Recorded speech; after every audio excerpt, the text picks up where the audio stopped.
All right, we're going to get started. The sound system in this room is not on yet, as you can tell. We may get that fixed over the course of the talk. We may not. So if you can't hear me, just raise your hand, wave wildly, and I'll project a little more. But can everyone hear me in the back for the moment? All right, great. See if I can keep this up for a half hour. So I'm here today to talk about how we can use Python and kind of open source PyData technologies that you see on the left here to understand what drives NBA foul calls. There's a really interesting data set that the NBA has been releasing for a few years that makes this possible. So I kind of look at this as a case study of how to do a modern statistical workflow in Python. How can you iteratively fit models, criticize them, improve your predictions, and visualize your predictions to kind of, do science in Python. So it's a little bit of a case study there. I'd like to thank, first of all of you for coming, and the PyData folks for organizing this conference. I know organizing conferences is a ton of work, no matter how much you do it, and Microsoft for hosting us in this lovely facility this morning. So here's a little bit about me. I work at a place called Monotate, an e-commerce technology company in Philadelphia. If I plug them briefly, that we're hiring, my boss pays for these trips. So if you're interested in that sort of thing, come chat with me afterwards. I'm also a PyMC3 contributor. Grab a PyMC3 sticker either from me or the PyData booth at any point in this conference. There's a couple other PyMC3 people here as well. Lots of PyMC3 talks on the docket. And then here's a list of some other places you can find me on the internet if you want to get in touch with me. One of the things that I really like to do is executable slides. So this talk, if you can't tell from the style, is actually generated from a Jupyter notebook, as you can see right here. So you can download this talk. I have a Docker file on GitHub that will produce a container that contains all the dependencies, and run this talk, modify it, see if anything interests you, change things up. So this is posted as a gist on GitHub. I just linked to these slides from my Twitter, which is just first name, last name, Austin Rochford. So if you're interested, you can get the slides there, and then the notebook is linked to in the slides. It's for later. Would you mind zooming in a bit? On the presentation, yeah, for sure. Thank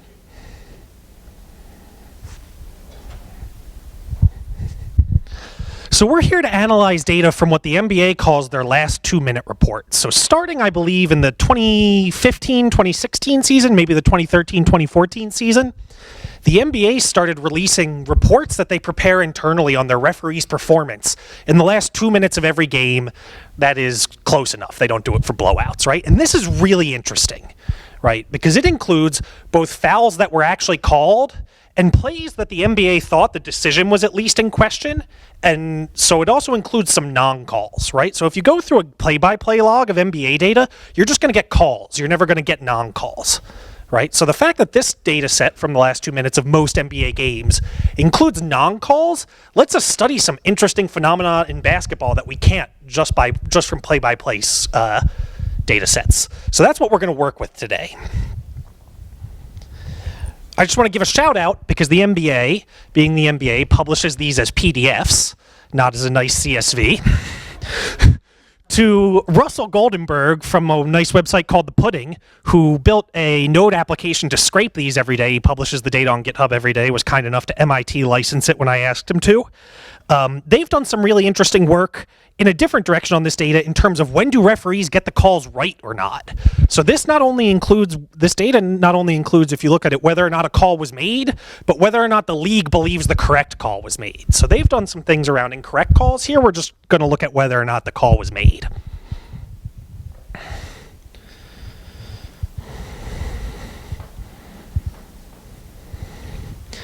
So we load our data set up, and this is what it looks like. It contains lots of information. Each column here, you'll notice I've transposed this data frame because it's pretty wide, is actually a row of our data set. It corresponds to a play in the last 2-minute report, right? So it tells you what period it's in. They'll also include the last 2 minutes of overtime if a game goes to overtime. The amount of time left in the game, the call type, the players involved in the play, the review decision. CNC stands for correct non-call. That means the referees didn't call a foul and the league agreed with them, right? INC would mean incorrect non-call. The referees didn't make a call when the league thought there should be one. right? Gives us the teams, the dates, the scores, all very useful and interesting stuff. So this is the data we're going to work with to try to understand what factors drive foul calls in the NBA using Python. So we want to study two research questions. One, what factors of games drive foul calls, right? If you watch basketball, you'll know certain things about a game induce fouls, right? And two, is player skill a factor in whether or not a foul is called, right? Are certain players better at drawing fouls? Are certain players really bad at defense and just foul a lot, right? That's the question we want to try to use this data to answer, the two questions. So that's kind of what we're going to attack today.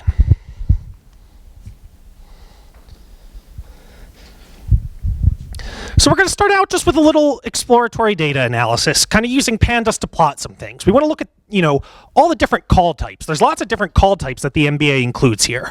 So you'll see the most frequent one is fouls, right? That one has happened, over 10,000 times in this data set that spans roughly 3 years of the NBA. Then turnovers, instant replays. We're going to focus on foul calls here, right? We set out to study foul calls. Studying instant replays and when those are upheld and overturned could be another really interesting project based off this data set. It's just not one I've attacked yet. So if we drill down into foul calls, we see that there's a lot of different kinds of foul calls, right? Personal fouls, kind of just between two players, but when one of them is not shooting is the most frequent. There are over 1,000 of those, right? Followed by shooting fouls. When someone gets hacked while they're taking a shot, there's still over 1,000 of those. You see there's a lot of fouls that go kind of on and on and on. We're going to focus on a subset of 5 of these, which I believe are personal, shooting, offensive, loose ball, and away from the play, because these are the most likely, just for simplicity, to involve 2 players, right? Like a defensive 3-second penalty that only involves a player on defense. We could include those in this analysis with a little creativity. It just complicates things for a 30, 35-minute talk, so we're going to leave those out for simplicity. So you can see in the notebook how data transformation happens. The lovely thing about this talk being a notebook is that there's tons of hidden cells. You could see all the code that's going on. I have included even lots of markdown commentary and links to things that I don't have time to cover in this talk. Data transformation is just kind of messy. It uses scikit-learn. It's actually not that bad, but it's verbose and doesn't make for good talk material. So we transformed that raw data, which had player names and team names and stuff like that, into this nice little data frame where we've, assigned call types IDs and we've assigned players IDs, right? Instead of James Harden, we get player 162, which we can go back and look up to mean James Harden. So you can see how all this happens kind of under the cover using scikit-learn. Like I said, it's all in the notebook, just not great talk material, not gripping talk material. So now that we have this information, what we want to do is start to attack our research questions. How does game context influence foul calls? And does player skill factor into foul calls at all? So like I said, I want this talk to be a little bit kind of a case study of, right, because this isn't a sports analytics conference, this is a PyData conference, of how does open source Python data analysis software enable kind of what I like to think of as a modern workflow for statistical science. And so we're going to take this from George Box spiritually, paraphrased by Dustin Tran. What's a good workflow for statistical science? So first you should build a model of the science. Tell a story about how your data was generated, right? The second, you use that model to infer unknown quantities given your data. And then the third is you see how well the predictions of that model stack up to your data, right? Sometimes they're not going to stack up that well, so you build another model, repeat, go back to the top, right? You kind of go through these cycles and iterate. So we're going to go through this cycle 3 times to get better and better models of this NBA data that we can eventually answer our questions, excuse me. Can everyone still hear me okay? Right.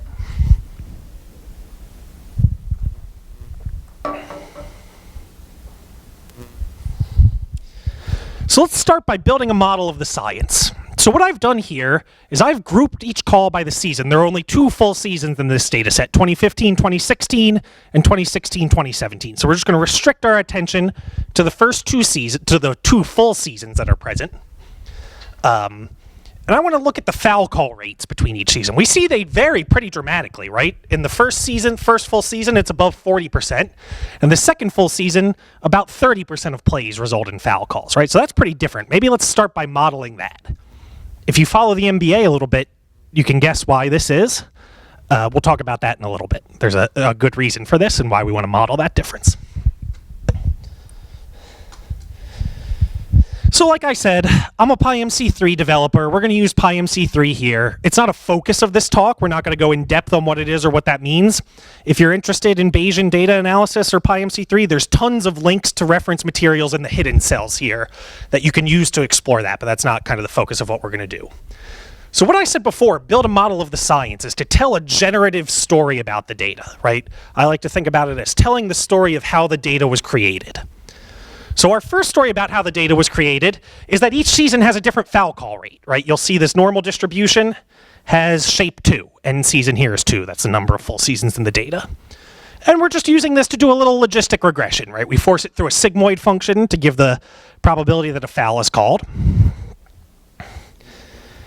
And then, given that probability, whether or not a foul is called, that's just like flipping a weighted coin, right? We get a Bernoulli distribution. I'm moving through this stuff quick. You can read lots about it elsewhere. So now we've told our story about how this data was generated, which is that each season has a different foul call rate. We need to infer the model given data, right? We need to learn what those foul call rates are, right? We've just said they're different. We haven't learned what they are yet from the data. So like I said, we're using PyMC3, a package for modern Bayesian analysis. Lots of talks on PyMC3 here, or that at least touch on PyMC3, so that's exciting. I would highly recommend going to them later. And even a workshop on Stan, I believe, which is another package that does some similar stuff. Very useful. But all we need to know for this is that we sample from something to get to perform that inference, to learn what those foul call rates are. So we've done some sampling from a posterior distribution, and that's what counts as inference for the purposes of this talk. Okay. We want to make sure our inference is good, right? We shouldn't just trust that our algorithms have converged. So we do a little convergence diagnostics. Andrew Gelman, who will be speaking here tomorrow, has a quote that I like, which is that when you have computational problems, usually it's a problem with your model, not your programming, right? So we should check that we haven't had computational problems, because those can help us diagnose model problems. So here we see some Bayesian diagnostics, not that important. The nice thing here is that the Gelman-Rubin statistic, which indicates convergence of our sampling, is close to 1. It's 1 within 3 decimal places. So we feel pretty good about ourselves. Like I said, tons of reference material about this stuff in the hidden cells of the talk, if you're interested in diving deeper on the Bayesian theory. So now we want to be in the step of criticizing this model given our data. So how well does this model stack up to our data when we use it to make predictions, right? So we're going to form this residual data frame. And you can see the code to do that here, but it's much simpler just to understand what's going on. So for each play, we have a 1 if a foul was called and a 0 if a foul wasn't called, right? And then, since we've done our inference, we have a prediction. I'm calling that p hat here, right? So for this first play, we predicted there's a 40.3% chance a foul was called. Same for the second, same for the third. And by now you can probably guess how we get the residual. We just subtract the two, right? This is how off our prediction was from reality, right? If we were really great at predicting things, we would predict 1 when a foul was definitely going to be called and 0 when a foul definitely wasn't going to be called. So looking at those residuals is how we're going to criticize this model and understand ways we can improve it iteratively. Okay. So the first thing we should do here, since we've included a between season difference, right, in our model, is make sure we've captured the per season foul call rates well.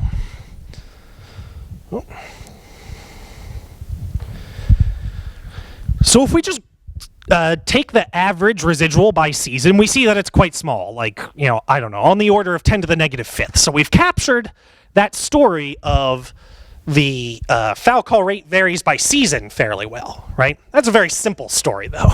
As you can kind of guess, that's not the whole story. That wouldn't make for a very interesting talk, would it?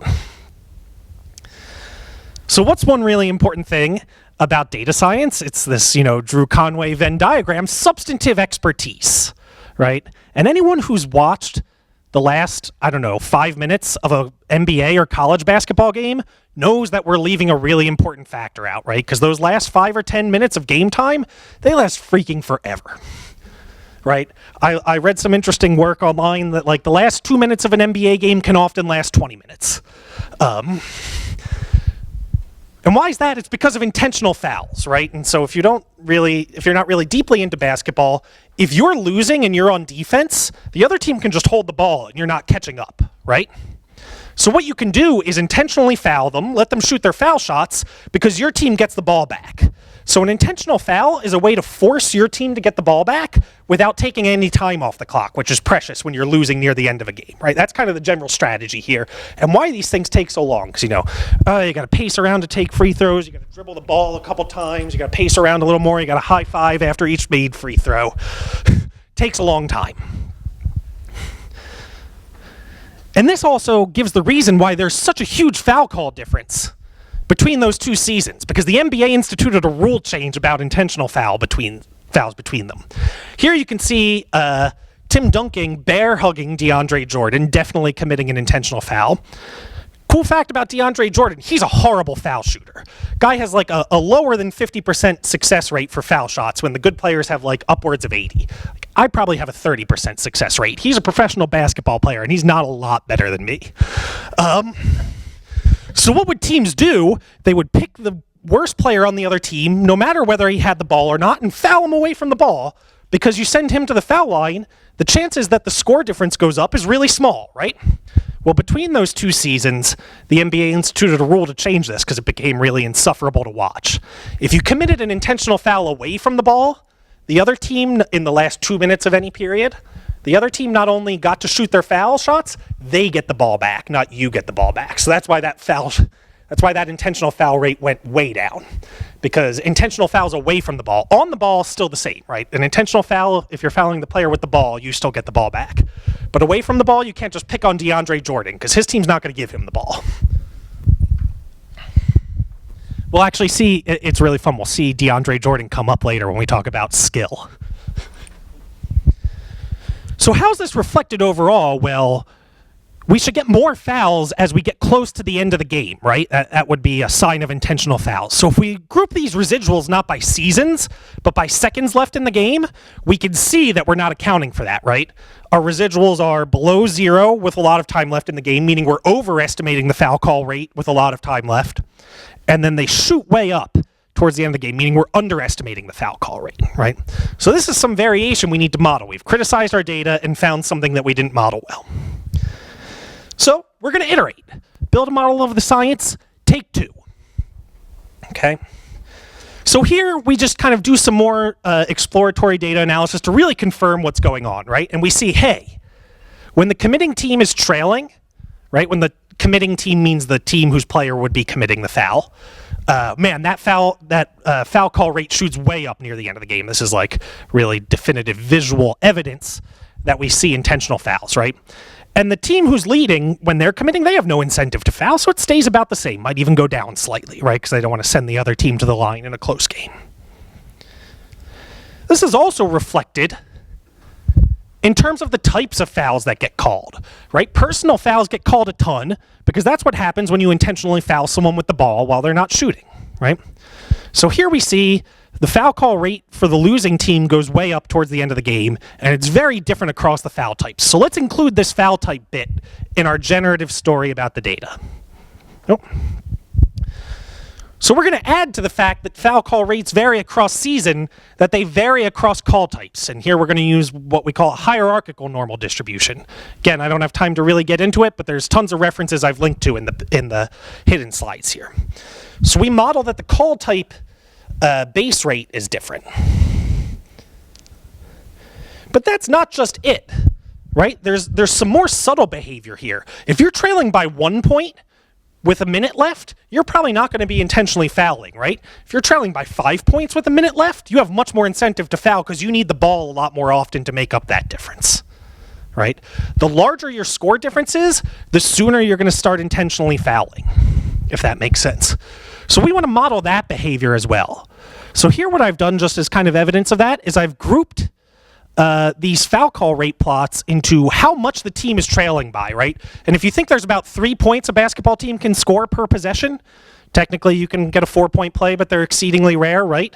So if you're trailing by 1, 2, or 3 points, that's 1 possession you're trailing by, right? If you're trailing by 4, 5, or 6 points, that's 2 possessions. So that's how we go from points to possessions. Just the rounding down division by 3. Okay, so we see when teams are trailing by more possessions, they're incentivized to intentionally foul much sooner. That red line is always higher than the blue line and is usually higher than the green line. We also see this across different foul types. We can see that away from play is the personal foul is the absolute largest one. So not only is the base rate different, but the foul call rates change differently over time, right? So this is some complex behavior here. We've identified that time is a factor, right? Intentional fouls are more likely to come at the end of a game. That foul call type is a factor, right? And how much you're trailing by is a factor. So what we're going to end up with here is actually a 3-way interaction, which is a little bit fun. So a brief interlude to the shot clock for the NBA, right? A shot clock lasts 24 seconds. If you were to get a lead in the NBA and there were no shot clock, you just hold the basketball forever, right? Shot clock means if you haven't shot by the end of 24 seconds, the other team gets the ball automatically. Forces play to go on, right? So the natural way to think about time at the end of an NBA game is not in seconds, but in terms of the number of possessions left in the game by the shot clock, right? So if there is between 0 and 24 seconds left in the game, that's 1 possession left, right? Between 25 and 48 seconds left in the game, that's 2 possessions left, right? And more than that is 3 and 4 and so on. So the number of possessions left in the game is really the natural time scale for the end of an NBA game. That actually is borne out really well in this picture right here. So here the shading gives the rate at which fouls are called. The y-axis is how many possessions the committing team is losing by, and the x-axis is the number of possessions remaining in the game. You'll obviously instantly see a really interesting pattern here, right? Which is that top left corner is really highly shaded. And where that top left corner means is that the number of possessions you're trailing by is more than the number of possessions left in the game. Hey, that's really intuitive. It's great to see the data bear out our intuition on what matters in basketball. This is really cool, so let's model this. Here you can just see that chart broken down by foul types. You can see that it's most pronounced in personal, but it happens for all of them. I gotta get moving a little bit, so I'm gonna kind of gloss over this stuff. So we model that difference. We include a factor that lets the foul call rate change based on the number of trailing possessions, based on the number of remaining possessions, and based on the call type, right? This is emblematic of a 3-way interaction, right? So we include 3-way interactions here. And we infer the model again. We look at the residuals grouped by the possession grid. We see that they're fairly symmetric around 0. They're not too big. We like this a lot more than the other one. We bin them and they look fine. I'm not going to touch on that much. Importantly, we've captured the time behavior, right? Now when we group these residuals by time, they're kind of equally distributed around 0. That's nice. That's what we like to see. That means we've done our job, including that pattern. We do some model selection. I'm not going to touch on this too much. Again, tons of information in the hidden cells. Lower is better here, so we see that our possession model is way better than our season model, which I've called base. So hey, we figured out how game context impacts foul calls, right? So check that off. I loved that heat map where the top left was all red. That was super cool to see the data line up with our intuition when we did some feature engineering, right? So now what we want to turn to is whether or not committing or drawing fouls is a measurable skill. Can we quantify how good players are at drawing fouls or not giving fouls when they're on defense? So what we're going to use here, I'm going to breeze over this a little bit. Again, I've included tons of reference in the hidden cells because I'm a mathematician at heart. I can't bear to see something not referenced out. Is called an item response model. Why do I have a graph of Supreme Court ideologies over time on my screen? This is the same kind of model that people use to produce these Martin Quinn scores of Supreme Court ideologies. We're going to apply that kind of mathematical model to basketball. How is that similar? You can't measure a Supreme Court justice's ideology directly, right? It's a latent attribute of them that you can infer, see, based on their performance over many cases, right? When you see how a judge decides on many cases, you can start to infer something about their latent ideology. Here's another little graph there. Right, you can infer something about the ideology of the cases and about the ideology of the justices. That's about as far as we're going to get into this, but there's lots of references in the hidden cells. So to apply this to tell a story about how our skills might impact foul calls, we say that each disadvantaged player, that's the player that's having the foul committed on them, right? So DeAndre Jordan in our picture with Tim Duncan and DeAndre Jordan, has an ideal point. That's their latent skill. Here, ideal point means their latent skill, right? And each committing player also has a latent skill that we're going to include in the model. And we're going to say that the skills impact the foul call probability through their difference. So we subtract the disadvantaged player's skill, DeAndre Jordan's skill, from the committing player's skill, Tim Duncan's skill in that picture I showed, to see how this impacts the foul call rate. We're going to use this to see if we can measure player skill. There are other ways you could do it, but this is a plausible one. So we still include the game factors. We just add the game factors and the player factors together. We do our sampling. And we're going to criticize our model. Like I said, I'm going to skip those pretty quickly. You can see the residuals for this model are pretty good. They're in the hidden cells. I don't want to go through all those all the time. We have our first indication here of how much skill matters.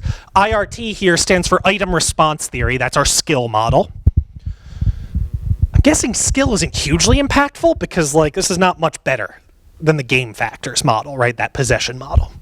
So the fact that there's not a huge drop there would seem to mean that skill isn't hugely impactful here, but let's go ahead and verify that. I'm not going to worry about this too much. I guess you can see here, and this is a bit small, I apologize. This plots the posterior distribution of those skills over all players. So they kind of spread from negative 0.2 to 0.2. So these are not that big on the log odds scale, right? So this is kind of more confirmation that if those effects exist, they're small. This is also a talk about basketball, not just about statistics. So let's tell some basketball stories for a second. So what I've plotted here is the top 10 players and the bottom 10 players by latent skill. Now this is for disadvantaged skill. This is DeAndre Jordan. This is the people that are having the fouls committed against them. Right? You see some interesting things here. Jimmy Butler is a pretty good offensive player, right? You tend to think of disadvantaged players being on offense. This makes a little sense. Ricky Rubio just kind of gets out on the court and flails. I guess that makes him get fouled a lot. Right? John Wall is a pretty good offensive player. And then, hey, we see DeAndre Jordan pop up.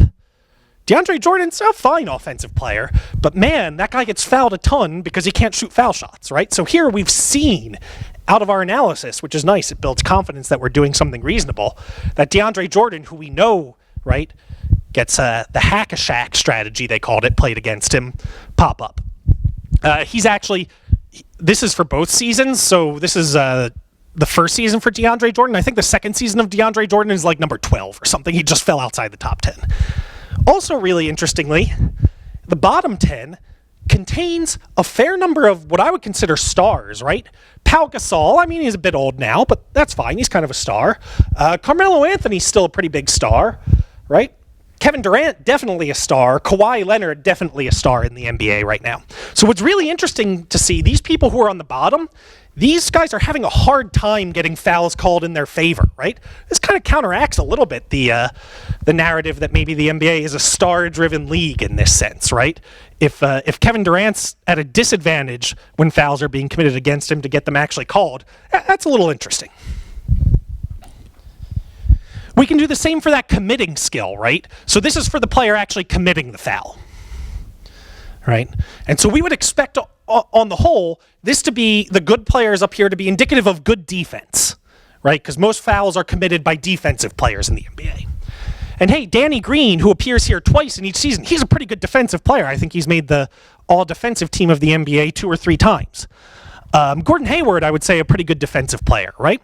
And in the bottom, the players who aren't doing great on defense are seem reasonable also. Dwight Howard at one time was pretty good at defending the rim, but I'm pretty sure that guy is just checked out now, right? He doesn't really play that much defense. He kind of stands there.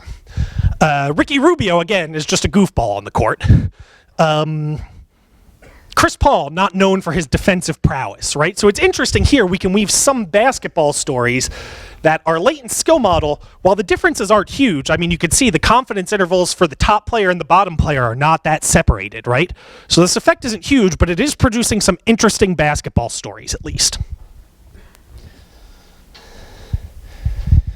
Now, it's easy to fool ourselves. We could probably tell basketball stories about noise, right? So for statisticians, we should try to be a little more rigorous. If you follow sports analytics communities a little bit, how do we tell if a latent quantity is actually a skill? We look at its year-over-year correlation for the same player, right? You should be good at this across several seasons if it's actually a measurable skill, right? So let's take a look at that. So here we just see we have the parameters. B is the committing skill, theta is the disadvantage skill, seasons 0 and 1. We'll jump to the good one. So here we're going to look at the year-over-year correlation for each player. And this is for players that appeared in the data set at least 10 times in each season, right? We should have a minimum threshold. If you appeared in the first season and not at all in the second, you're not going to be correlated, and we shouldn't expect you to. And so what we're particularly interested in is this entry, which is how B is correlated from 2015, 2016 to 2016, 2017. 0.3, kind of small, not a huge correlation. It's not 0, and I've adopted, the old school statistical asterisks here to mean the p-value is smaller than 10 to the negative third, for what it's worth. And it's not worth that much probably, but this is significant but small. And then the theta to theta correlation season over season is even smaller and not that significant, which makes sense. I would believe there's a lot more skill in being a good defender in the NBA than being able to draw fouls. That's quite plausible to me. The conclusion here is something seems to be there, but it's small and hard to measure, is kind of what I would draw from this. How can we make it easier to measure? The NBA could release game logs, these logs, which they produce, I believe, for each team, for all 48 minutes of the game and not just the last 2 minutes. We've had to jump through a lot of hoops here to remove the confounding factors of intentional fouls, right? If the NBA just released all 48 minutes, this would make our job so much easier. But this is what it is. And so, yeah. So we did that. I have a little demo here in my talk. I said I was going to visualize it using Dash. I was pretty excited to see Plotly open source Dash recently, mostly because I've been jealous of people that use R, because Shiny looks so nice. So I wanted something that kind of fills the Shiny void for us Pythonistas. So here I've just built a little app, real easy, kind of tutorial on the hidden cells. You can see I'm just like putting HTML here in Python. I've got some callbacks. And let's actually run this thing. So I've got this talk running as a notebook in the background. I'm actually running a web app out of this notebook. And so, hey, here we got this web app. So like, let's see. We see this predicted foul call probability is not that high because we're working with away from the play fouls. Let's change to personals. We should see that difference reflected. Right? And then let's change, Ricky Rubio, who is pretty good at getting fouls called in his favor, and have the defender also be Ricky Rubio, who's a bad defender. So here we can play out hypothetical situations to see what the foul call rate would be, all by writing Python, which is great because I am a terrible web developer. I can technically operate Django, but I'm real bad at it. So this is kind of real exciting. So we've got about 5 minutes left. I would like to say thank you for coming to listen to my talk, hearing me yell, quite literally yell, about math and basketball, and see if there are any questions from the audience. So thanks for your time. And feel free to reach out, in any of these ways if you have questions, would like to get in touch, or curious, anything. Yeah.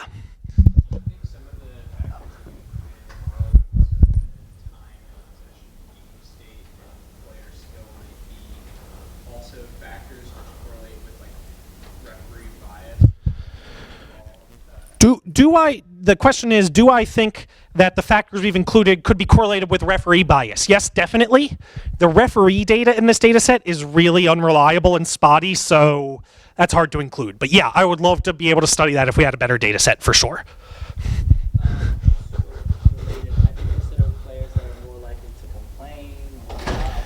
I have not, just because I don't have access to that data set.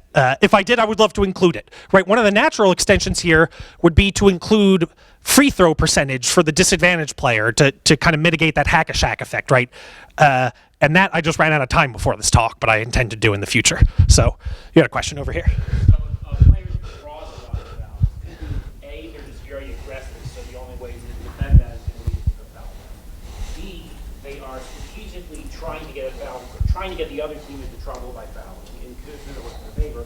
Or C, it's nothing about them, it's the other team is using them. How would you separate them? Yeah, so the question was, how can we separate, players that are actually good at drawing contact, maybe from players the other team is targeting? And to that, what I just said, one thing you could use to reduce that hack-a-shack effect, which is that second one, would be to include the disadvantaged player's free throw percentage as a mitigating factor, which I'm going to do. I'm going to write this thing up as a blog post at some point, and I will do that before then. I just didn't get time before now. So that would be the first step in that direction. There are probably others. There was another question. Yeah. You showed a few diagnostic plots like the energy plots. Can you describe a bit more of the theory behind it? Yeah, so what we're doing here, I can speak briefly. The question was, I showed some of the diagnostics, and I actually have those for each model. I just only showed them for the first model. Again, the magic of hidden cells and notebook talks. What we're doing under the covers here is called Hamiltonian Monte Carlo. It's kind of the workhorse of modern Bayesian inference. Those energy plots, right? Hamiltonian comes from physics. Hamiltonians are about energy, right? There are just two different kinds of energies in this algorithm, and they should match fairly well. So these distributions shouldn't be too different in the tails. If they are, we know we've done something wrong. That's quantified in that BFMI. That BFMI tries to reduce that to a single number. That Gelman-Rubin statistic, if you sample multiple chains, tells you about a cross-chain versus within-chain variance, and you want those to be about the same if there's been convergence. Yeah. So it makes sense that every group of moves was skewed towards, when teams are losing, and obviously you have to foul to get the ball back and score. Have you looked at the rare case when teams are up like 3 and potentially foul them? Because I know there's not a lot of good best practices around that. Say what instances. Yeah, so I'm going to summarize the question as, do we think we could use this to drive better fouling strategy? The answer is yeah, maybe. It's not something I've thought too much about, but I think something similar to this could be used to build a better data-driven fouling strategy. Yeah, it's exactly. It's not. We haven't oriented our analysis here towards that, but and if not exactly this analysis, I think some similar thing could be used to maybe give an inspection of whether those fouling strategies are justified by the data. I think we probably have time for one more question, and then I'll be in the hallway. So if you have more questions, let me know. But then we got to call. So let's go here. I'm really interested in modern workflows for statistical science, as you mentioned, and I really love your presentation because you can follow your train of thought. But I was wondering if you were working on some kind of more formal way to expose and make this workflow available. This is mostly just kind of a procedure I follow in Jupyter Notebooks, so I don't have great tooling for this. I like to use PyMC3 as you've seen, but you could use other stuff. Right, the Stan guys, who there'll be some Stan talks later, have some great write-ups about this.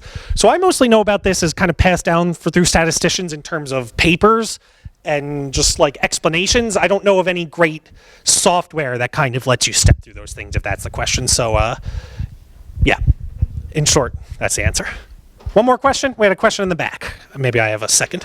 I asked about sort of your did you dig into some of the more notable residual, whether that's James Harden, who I think was the leader really in drawing fouls,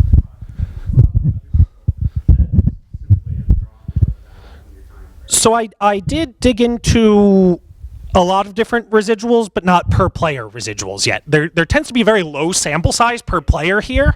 One thing I'm interested in getting is, once our current season is a little more progressed, especially to isolate the effect of that hack-a-shack rule, I'm interested in revisiting this, throwing out the 2015-2016 season, looking 2016-2017 versus 2017-2018, just getting some more data, getting data that doesn't span a different hack-a-shack era, to see what happens. So it would be a good place to go next, for sure. All right, thanks a lot, everyone. Like I said, I'll be hanging out outside if you have any questions. Thanks for coming.